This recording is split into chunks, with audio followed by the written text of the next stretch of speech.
Hello everyone, welcome to being teacher. उम्मीद करता हूँ आप सभी लोग अच्छे होंगे, क्योंकि इस न्यूज़ के बाद में जितने भी बच्चे इस एग्ज़ाम की तैयारी कर रहे थे सुपर टेट प्राइमरी की बीएड वाले बच्चे, वो काफ़ी परेशान होंगे। और मैं उनसे यही कहूँगा कि आप लोग अपने आप को पैनिक मत करें, ठीक है। ये नहीं है कि इस डिसीज़न के बाद में रास्ते ख़त्म हो गए हैं और ये कभी बदलने वाला नहीं है। समय लगेगा इसके लिए, लेकिन ये बदलेगा, ठीक है। और डीएलएड वाले बच्चों को बधाई कि उनको अपनी जीत मिली जिस चीज़ के लिए वो चाहते थे, ठीक है। देखो, दोनों की अपनी अपनी डिमांड थी, डीएलएड वालों की और बीएड वालों की। तो जिसको जीत मिली है उसको बधाई, लेकिन ये भी चीज़ ध्यान में रखें कि दूसरों का जो नुकसान करके और अपना फ़ायदा करते हैं उनका बहुत दिनों तक फ़ायदा होता भी नहीं है, ठीक है। तो इसीलिए कोई नहीं, जो बच्चे परेशान हैं उनको मैं दिलासा देता हूँ कि आप लोग थोड़ा सा परेशान मत हो, ठीक है। आप लोग बस ये है कि आगे की जो तैयारियाँ हैं अगर आप लोग चाहते हैं, देखिए यहाँ पे थोड़ा जाति तो की गई है। जाति इसलिए की गई है क्योंकि यहाँ पे बीएड वाले बच्चे बहुत हैं और डीएलएड वाले बच्चे उतने नहीं हैं, ठीक है। तो इसीलिए सुप्रीम कोर्ट ने जो ये डिसीजन दिया है वो थोड़ा सा एक तरफा तो है, बट ये है कि जो सही है उन्होंने वही किया है, ठीक है। क्योंकि डीएलएड वाले बच्चों जो नियम कानून के अनुरूप जो उस लायक थे तो उनको प्राइमरी के लिए ही एलिजिबल कर दिया, और जो बीएड वाले बच्चे अकॉर्डिंग टू लॉ जो नहीं थे उसको उन्होंने हटा दिया, ठीक है। अब यही एक ही तरीका है कि जो पार्लियामेंट है वो एक बिल लेके आए, ठीक है, कि बीएड वाले बच्चों को जो है अब शामिल किया जाएगा प्राइमरी में, ठीक है। और एनसीटीई जो है फिर से एक नोटिफिकेशन जारी करे और उसका जो मतलब जो उसका सोर्स है वो उसी बिल को बताए कि मतलब इस बिल के थ्रू जो है हम ये एलिजिबिलिटी दे रहे हैं बीएड वालों को कि वो प्राइमरी में अब शामिल होंगे, ठीक है। अब देखिए, इलेक्शन का ईयर है, तो अगर जो बच्चे जिन लोगों का जो बच्चे बीएड के हैं उन लोगों के लिए बहुत ही अच्छा मौका है कि वो लोग अगर अभी से ही अपनी तैयारी करके रखते हैं तो ये मान के चलिए संसद का सत्र भी चल रहा है, हालांकि अभी तो नहीं, लेकिन ये है कि सरकार पे दबाव बनेगा, ठीक है। अभी फ़िलहाल ये जो सेंट्रल के इलेक्शंस हैं उसके बाद यूपी के इलेक्शंस भी आएंगे, ठीक है। तो जब अभी से दबाव बनाओगे, और वैकेंसी अभी नहीं आने वाली हैं ये मान के चलिए, और वैकेंसी अगर आती भी हैं तो फिर थोड़ा सा ये दबाव बनाया जाए कि जूनियर की जो वैकेंसीज़ हैं वो बढ़ाई जाएँ, ठीक है। तो ये सारी चीज़ें आपको करनी है। अब हम आते हैं कि KVS primary BPSC primary teacher की जो वैकेंसीज आ रही हैं, जो कि इन भर्तियों का क्या होगा।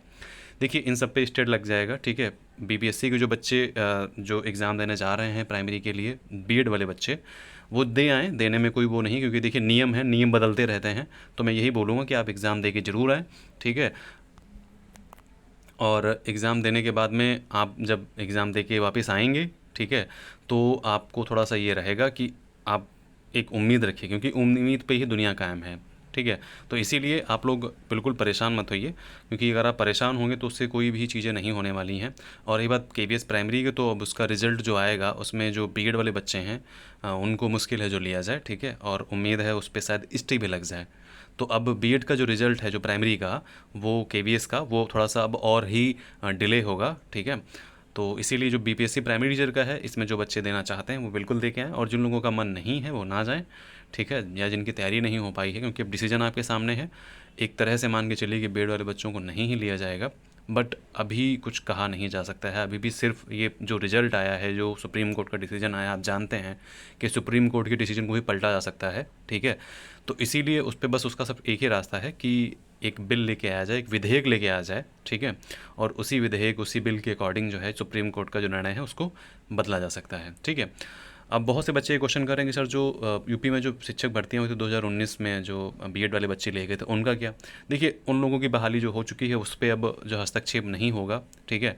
लेकिन जिन लोगों की बहाली जो है ये जो केस फाइल हुआ था उसके बाद में जो लोगों को शायद नियुक्ति दी गई हैं, ठीक है, उनको हो सकता है मतलब एक तरीके से हटाया जाए या फिर कुछ और भी एक्शन ले सकते हैं।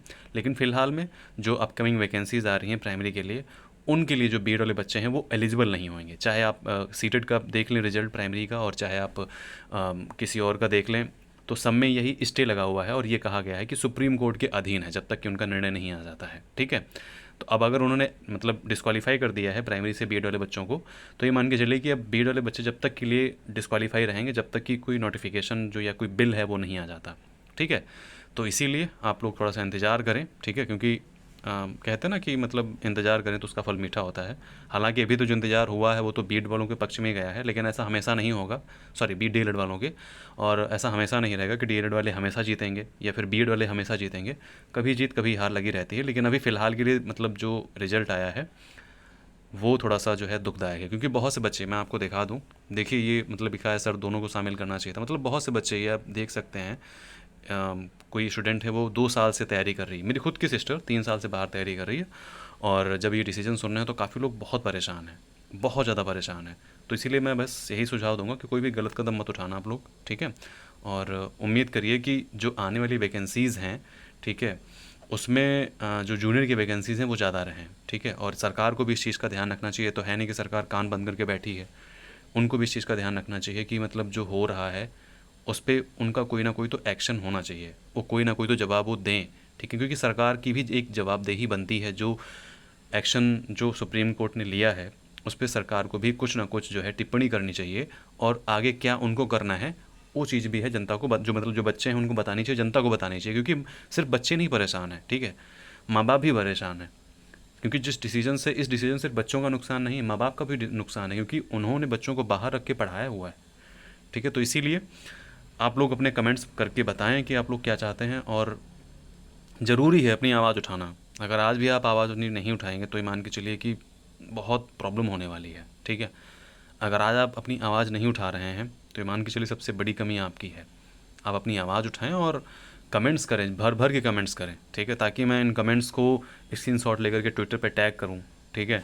तो इसीलिए सब आप लोगों के ही थ्रू हो सकता है। एक आवाज़ एक एक करके जब बहुत सारी आवाज़ उठेंगे तो ये आवाज़ ज़रूर जाएगी जनता तक, और कोई ना कोई तो जवाबदेही देगा ही, कोई ना कोई तो इसकी रिस्पॉन्सिबिलिटी लेगा ही। ओके, तो परेशान नहीं होना है, ध्यान रखिए अपना। और कोई भी डाउट है, कोई भी प्रॉब्लम है तो शेयर कर सकते हैं कमेंट बॉक्स में, ठीक है? और अगर आपको पर्सनली शेयर करना है तो टेलीग्राम पे जाकर के बीइंग पीसीएस करके एक आपको सर्च करिएगा, बीइंग पीसीएस, ठीक है? वहाँ पे मैं आपको मिल जाऊँगा, @बीइंग पीसीएस या @बीइंग पीसीएस 01। ओके, तो चलिए ध्यान रखिए, मिलते हैं नेक्स्ट वीडियो में, बाय बाय।